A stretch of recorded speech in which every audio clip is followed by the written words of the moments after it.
Would you like to accelerate your career and reach your full potential in just minutes a day?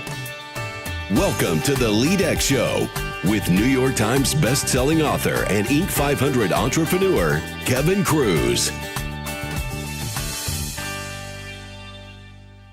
Imagine if you could become fluent in any language, even think in a new language, faster than ever before. Hello, everyone. I'm Kevin Kruse, and welcome to the LEADx Leadership Show. I'm delighted to have you. We try to make you just a little bit better every single day. Well, actually, you've got to make yourself better. We're just here to help. I hope you'll tell all of your friends this is the smartest way to start your day. The best way to spend your commute is to play the LEADx Leadership Podcast. Go grab their phone. Show them it's a purple little icon on the iPhone. They just got to tap it, search LEADx, and boom, they can subscribe and join the fun. And of course, after that, send them to leadx.org, our homepage, because we're offering a new free online course every single day. Leadership experts have taught courses on authentic leadership, on delegation. I've taught courses on employee engagement, and even how I maximize my energy and focus. That's the leadx.org homepage. Now, today on the show, we're going to be talking with literally a genius of foreign languages. We're going to discuss his secrets to creating a massively successful Kickstarter campaign, how learning a new language delays Alzheimer's, and why memorization is bad for learning a new foreign language. It's the way I always tried to do it. But first, today's tip is CC carefully. I'm talking about that carbon copy line, the CC line on your email. People use that line too often and put too many people on that line. I was once doing a talk in Vegas on productivity. The vice president slammed his fist down on the table. No, I don't want to be in the loop. 50 people in the room, all in his department, got quiet and suddenly stared down at their pads and paper. So I was teaching my extreme productivity workshop, and we were talking about taming the email beast, and using the CC line, putting too many people on the email message, is a common problem, and it was a problem at this client organization too. Now, there's a variety of reasons why people do this. Sometimes, we do it to cover our butt, or other times we're afraid we're going to offend someone if they've been left off. We don't want to slight anybody. And as one participant said that morning to the boss, well, it's always a good idea to keep you in the loop. And that's when he screamed, no, I don't want to be in the loop. We all have too much to do, not enough time, and email is a major distractor. When in doubt, leave people off email messages. You're doing them a favor. Don't err on the side of including everybody. If you do feel the need to email a large group or your entire department, then be extremely clear about the desired action. For example, you might write, Aaron and Ken, please reply all with your yay or nay on this decision. Or you might say, response only required from Kelly by COB Tuesday. This is just FYI for everyone else. That's going to prevent people from hitting reply all with their 2 cents or questions or whatever else. And we've all been on those nightmare chains that never end. My personal peeve is when then someone hits reply all and says, take me off this list. This has been a friendly public service announcement to CC very carefully. Now, our guest today invented a whole new way of learning foreign languages. He reached fluency in French in 5 months. Russian took him 10 months. Today, he speaks a total of 6 languages fluently. He thinks in foreign languages, and he's still learning more. Now, he's currently got a Kickstarter campaign for a new app, and it's become the most successful app in campaign history for Kickstarter. His book is called Fluent Forever, How to Learn Any Language Fast and Never Forget It. Our guest is Gabriel Wyner. Gabe, welcome to the show. Thanks for having me. Now, we have a tradition on the LEADx Show. We always ask our guests the same first question, and we're hoping that you're going to tell us a story about a time when you failed at something and what'd you learn from it, because I like to learn from other people's failures. I have a good one for this. The first draft of my book, I was writing my book in 2012, I believe, and I turned in a first draft and I heard nothing back from my editor and from my agent for about a month and a half. And I figured, okay, well, I guess no news is maybe good news. And so I kept writing. And eventually I got back this note from my editor. It's 4 pages long and basically said, if you write like this, I'm canceling your contract. Ooh. And it wasn't just mean. It was actually wasn't particularly mean. It was just brutally honest. He was like, you're doing everything wrong. And by everything wrong, I mean these following 3 pages of problems. Wow. And just went line by line and was like, this is terrible. This is terrible. This is terrible. Here's why it's terrible. And he said, we should probably talk on the phone. Yeah.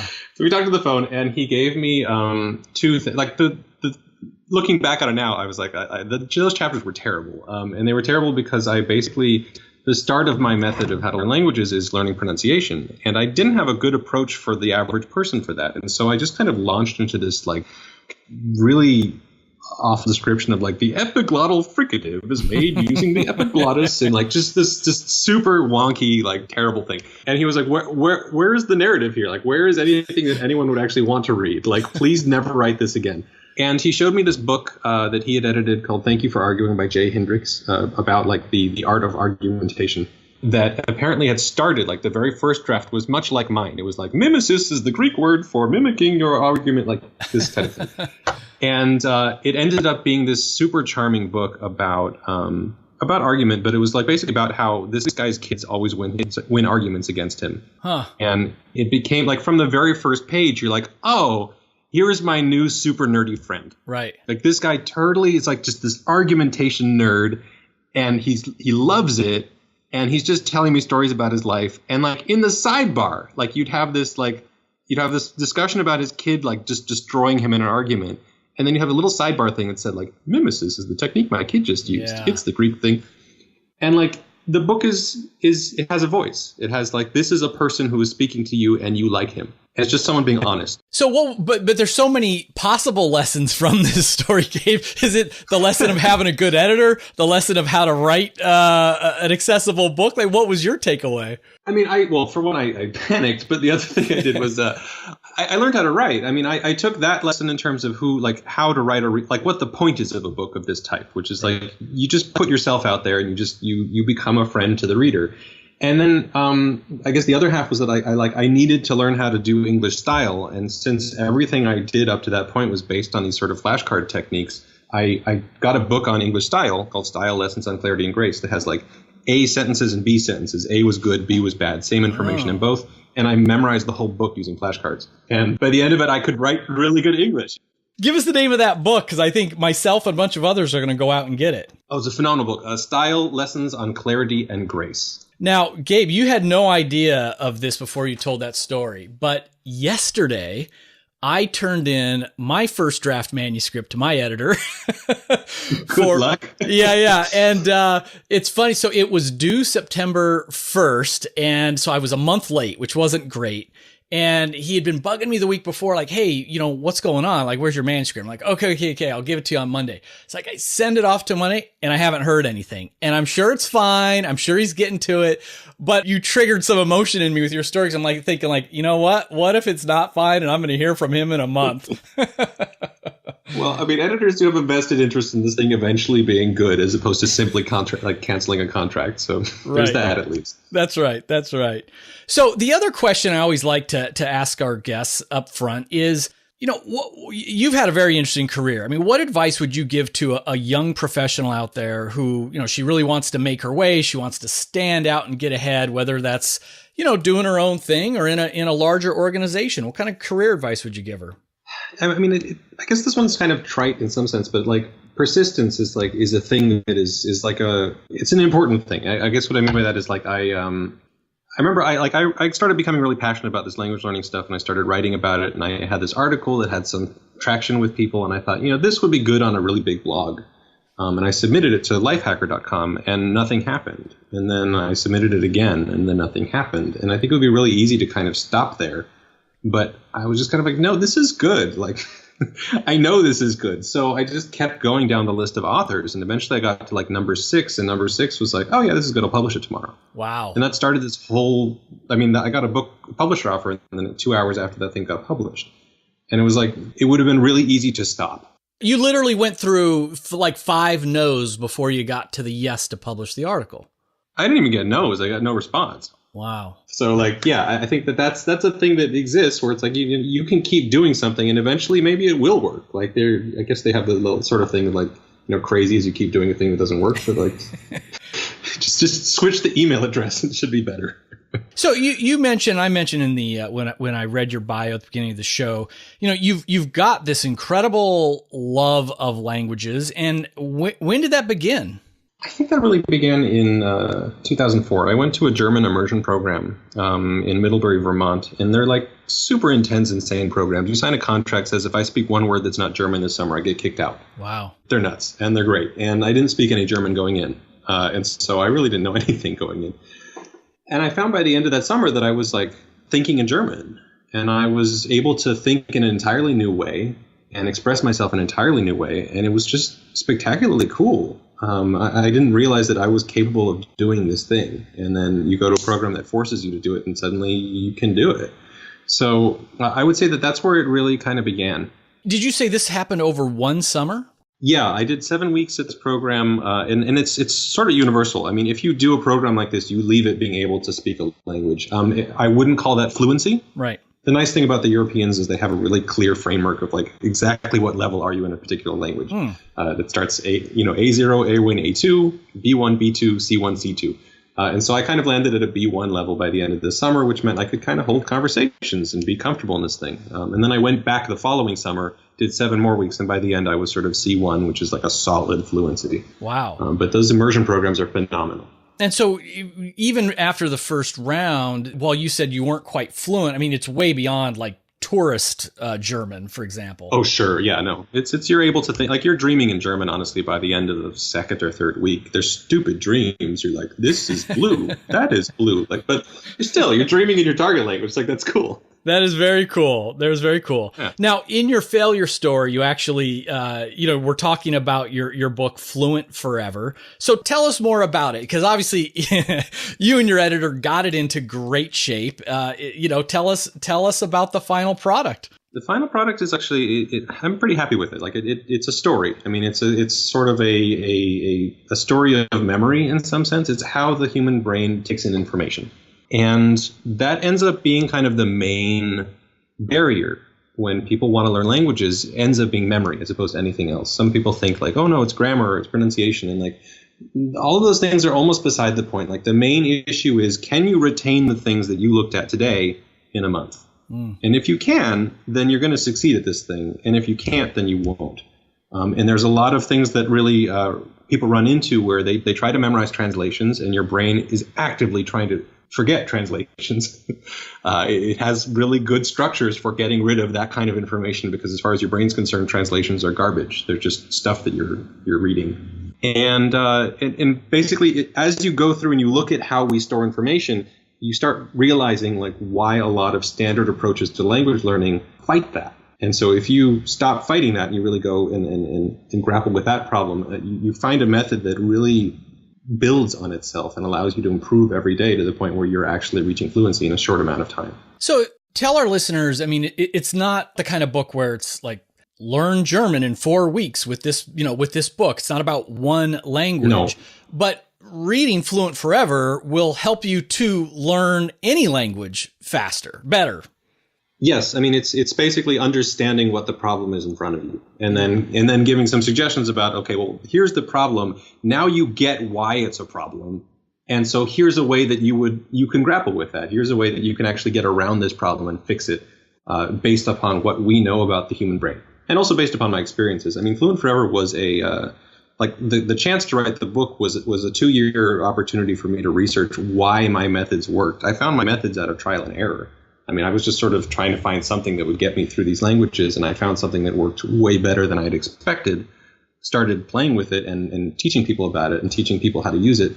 And I found this thing that was really quite polished and worked quite well, and didn't know how it worked. And then the book was the opportunity for me to really research, like, what's going on here? Why is this working so well? And then tell that story.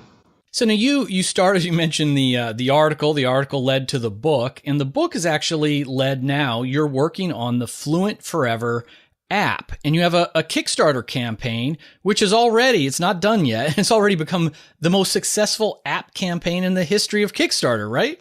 Yes, that is true. Yeah. So what you've raised, I think it's about $400,000 as of this interview. Mm-hmm. What's your goal? Personally, I'm aiming at trying to get to around $850,000. That's about when we have enough money to finance creating resources for every single language. And what I mean, like, you can't actually make resources for every single language. What I'm aiming for is a structure where you can really easily create your own resources with the help of a tutor, and then share those resources with everyone else studying that same language. Which means that in short order, once you even have like 3 or 4 people who are really kind of going into this and learning a language, suddenly you have 4 people worth of resources that would be enough, like, that you can kind of go into and say and vote them up and vote them down and have a means of learning a language even without a tutor. So this sounds incredible. So if with the basic of the app, and will you launch it with the, hey, here's how to learn Spanish, and it's got these other features that would let you, put in your own language learning, or how does that work? We have languages that we're sort of supporting completely. And so that would be, I think we're supporting around 10 languages if we start knocking through all of our stretch goals. So that's Spanish, Italian, French, sort of the Romance set, assuming we get to our next stretch goal coming pretty soon. That's going to be Portuguese too in that set, Dutch, German, Russian, Hebrew, Arabic, Korean, Mandarin, Japanese. And so for those languages, we're providing a full suite of everything. Like there's tools for learning pronunciation that I've been working on for the last 3.5 years and work phenomenally well. So there's sort of the start of the app. And then there's these 625 words with 3 sentences associated with each one of those words. And so it's kind of walking you through this language on a kind of vocabulary level of saying, here's a word you should learn first, but here's a sentence you should learn it in. And here's how to take in all of the grammar that's in that sentence and get that into your head in a permanent sort of manner, or in a long-term sort of manner. And so as you get through this vocabulary list, by the end of it, you are able to kind of to think in this language, not just kind of think, to actually think in this language and form thoughts. And really by the end of this sort of 625 word list, you have a vocabulary of probably around 2,000 words of sort of the most viable, useful words of how to put stories together. And so you're already at a point where you're speaking at an intermediate level, thinking at an intermediate level. And at that point, you can start branching off and saying, well, I want to go back into those words and learn more sentences, or I want to learn my own sentences and go off path. And to that end, everyone who's using this app is, if they're adding their own sentences, those sentences become sort of community property that we are going to have professionally proofread and then professionally recorded so that you can start having this giant database of sentences to choose from and stick into your head. Wow.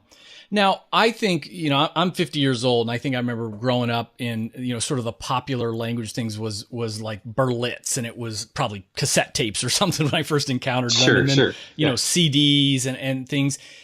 These days, I think what I hear about most often is probably the app Duolingo. Yeah. And, what do you think of Duolingo? And if someone had to contrast what they're doing versus what the Fluent Forever app is going to do, how would you describe that? Duolingo is doing some things really, really well, which is to make the language learning process kind of a fun game. Mm-hmm. So their gamification stuff has been really solid. One of the things, though, is that their product is translation. The thing that they're actually, like, the reason they're able to do this for free is because they're providing translation services by their users. Mm-hmm. They're selling translation to businesses. And so one of the things that the users are always doing is translating, which is really hard and is intrinsically limited, because the thing that you're trying to do when you're actually trying to learn to think in a language and learn to speak it and reach fluency is you're trying to not translate. Right. You're trying to think about words in the context of those of that language. You want when you see like a word like Hungarian's word for camera, fényképezőgép, like it's totally forgettable. Because it sounds nuts. Once you get past that sound part and it becomes sort of familiar sounding, still, if you're learning the translation for that word, then like with the word camera, I can think of a million different pictures of cameras and photos that I've taken in my life. Like cameras associated with all kinds of stuff. Words like shutter and lens and photographer and photograph and to take a picture. All that stuff is associated with my word for camera. What do you have for fényképezőgép? Like, nothing. Right. Like, do you have, like, is that word associated with any images at all? Like, no, it's associated with the English word, the sound of the word camera. Is it associated with the words for shutter? No. Like, do you know the word finicky base, like photographer? Like, no, you haven't learned that one yet. Like, all of those associations are missing from your new word in that language. And unless you consciously aim at building those, which means getting away from translations, then there's a wall in front of you. You can't get past that until you skip that. And Gabe, I just want to, highlight that for our listeners. When I was doing a little bit of research before this interview, that's what struck me because, it's been a lot of years. And so I just had, high school German is probably the last thing I would remember, or maybe some travel French. But it was always a translation. It would be, here is the word apple, and then here's the foreign language version of it, whatever language you were studying. And so right. I could see even back, 30 years ago when I won an award for high school German, it just meant like I was switching. I could translate very quickly in my head. I certainly wasn't thinking in German or thinking that language. I was just switching the words really fast or knew a few phrases that I could swap out for similar English phrases. And your approach is not like that at all. I mean, you very quickly get people thinking in the language because you're bypassing that word for word memorization approach. Word for word memorization is really hard. I mean, there's a reason why translators, like if you talk about simultaneous translators, they're paid around $250 to $300 an hour. And it's like for really good reason. That's one of the hardest jobs in the world. And then you're trying to you have language classes where in some sense you're trying to train people to be simultaneous translators. And people are like, oh, this is hard. Maybe this isn't for me. And it's because they're going about it in the wrong direction. Like simultaneous translators, they learn how to think in a language. And then on top of that skill, they learn translation skills. Yeah. And somehow the idea of just sort of skipping the learning to think in a language and going straight to translation, that's not an efficient way to get this job done. So, Gabe, let me ask you this. Clearly, anyone who's traveling around the world for fun or they're traveling around the world for business, which increasingly people are doing, it's helpful to speak another language. What are some of the other benefits people would get from learning another language, even if they're not working, in that language? I mean, personally, I learn languages because I enjoy it. Literally the process. I don't even enjoy speaking them that much. People are like, hey, how's your French doing? How's your Italian doing? I'm letting them atrophy. I can get them back, but I mostly enjoyed the process of getting there. And so there's the joy of that process, which I think people can discover if they really go into it. It's I can train my brain to think in a completely new way. That's really cool. But aside from that, language learning has been documented to basically make you smarter. It's a kind of learned intelligence. You will remember things better if you know more languages. You can push off with one more language. You push off Alzheimer's by an average of 4 years. Wow. It's the kind of strength training for your brain that almost nothing else that I'm aware of can provide. And those Alzheimer's benefits, for instance, those scale up the more languages you learn. That's not just a one-time thing. And so it's documented that people who speak multiple languages are more creative. They can think faster. They do better at math. They do better in their native language. You get all this stuff by learning one other language, and you get more by learning more. So that kind of stuff, the idea of being able to actually improve your own brain is a rare thing. I'm not aware of other ways to do it. So that's kind of in there as a really nice perk. Love that. So, Gabe, in a minute, I'm going to have you share with everyone how they can go and check out your Kickstarter campaign and book and things. But until the app is out, I mean, is there anything that we could be doing? I always like to challenge the LEADx listeners, let's get a little bit better every single day. So is there just some little starter thing that we can do to begin to explore speaking or even thinking in a foreign language or getting ready to choose a language? How do we get started on this journey? I mean, well, the thing you were just saying in terms of choosing a language, that's an important consideration that sometimes isn't obvious. I mean, sometimes people are I don't know. I just kind of like the idea of learning another language, but whatever. I don't know which one. And so starting that thought process is certainly an important one. If you've chosen a language and you find something that you really love, then starting to learn pronunciation in that language is going to be the first step no matter what. And so you can start that right now. My last 3.5 years have been about developing resources for people who want to learn pronunciation. And those exist now. And so that's something that's absolutely doable. And then kind of learning what's ahead of you, I think, is kind of the next step there. Like I would suggest my book, but there's other options. But like kind of understanding what it is that you're trying to accomplish when you actually start going about learning this language thing, like in terms of what's going on in your brain and what's going on in front of you in terms of this particular language you want to learn. Like, what does the grammar look like? These sorts of questions. That's stuff you can do way in advance of this app certainly existing. Okay, so this is perfect because my son, who just started 8th grade, just started Spanish, and I never studied Spanish, and so he literally, this is as of last week, Gabriel, I believe, he comes home, he says, "Hey, can you help me study for my Spanish quiz tomorrow?" So he's handed me, and of course it's, you'd be horrified, but it's like the traditional flashcards pretty much. Yes. But of course, I want to be a supportive dad, but I'm looking, I'm like, are the L's like R's or the R's like L's? Like, I have no idea how to say these words to you. So this year, I will start with Spanish. So until your app comes out, what are some of your resources that maybe I could go find now to get started?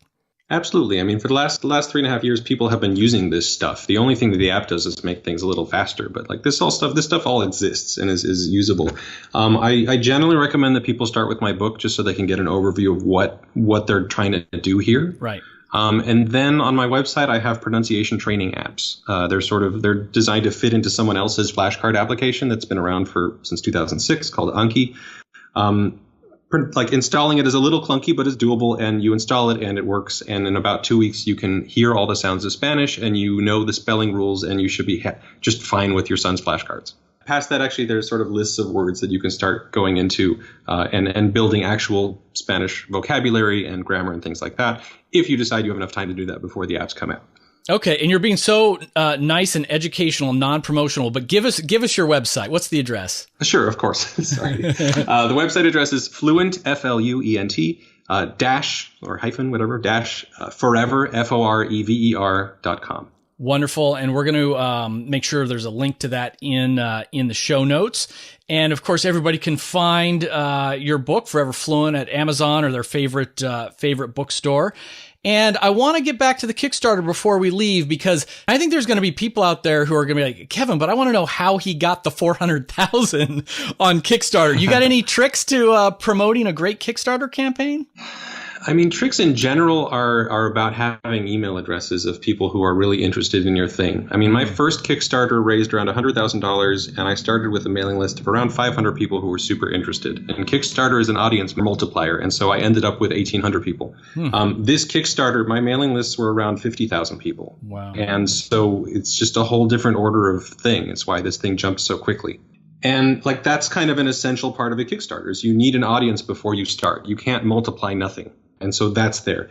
In my particular case, I think this thing has gotten so much traction because it's gotten users. Like it's not like I'm just out there saying, "Hey guys, I hope you like this thing. I made it." But it's, "Hey guys, I made this thing, and here are years worth of users. Here are, hundreds of users. Here are people on videos saying, I learned these 3 languages over the past 3 years using these techniques." That kind of social proof is something that is really, really powerful and lacking in the language learning market. And so when you can come out there and say, "I have something new," and it's not just new and I say it's good, but it's new and these people, this whole community has used it, that's super powerful. I love that. Gabe, I was just doing another podcast interview this morning with Dory Clark, who's got a book coming out about marketing, and she hit on this very point. She said, for anybody who's just getting started, she says, go out and get that first customer or couple, and it's not about the money. She says you need the social proof. You need these success stories, these transformation stories, so other people realize it's not just you saying it. There's these other people that are saying it really does work. So that's great validation on that. Yeah. So LEADx family, if you didn't fully get it, our challenge of the day, I invite you to follow along with me. I mean, pick a language and then go over to fluent-forever.com and check out the resources there. That's exactly what I'm going to do. And I'm going to do it so I can help my son study, but I also really like that benefit about delaying Alzheimer's. So that was good too. That's a handy one. Yeah, it's a handy one. That's right. Gabe, best of luck on this journey, and thanks for coming on to the LEADx show. Thank you for having me. This was great. Friends, before we go, remember, at LEADx, we're on a mission to give free leadership training and professional development to everyone, anywhere, at any time. Visit leadx.org, that is, to check out our course of the day. Or visit leadx.org/Branson to download our free ebook, Richard Branson's 7 Secrets to Leadership. And please take one quick minute. Go to leadx.org/subscribe to subscribe and leave a rating for this podcast, the LEADx Leadership Show. leadx.org/subscribe. Until next time, remember, you have incredible influence on those around you, your family, your team at work, your community. We all need you to lead mindfully. How will you lead today?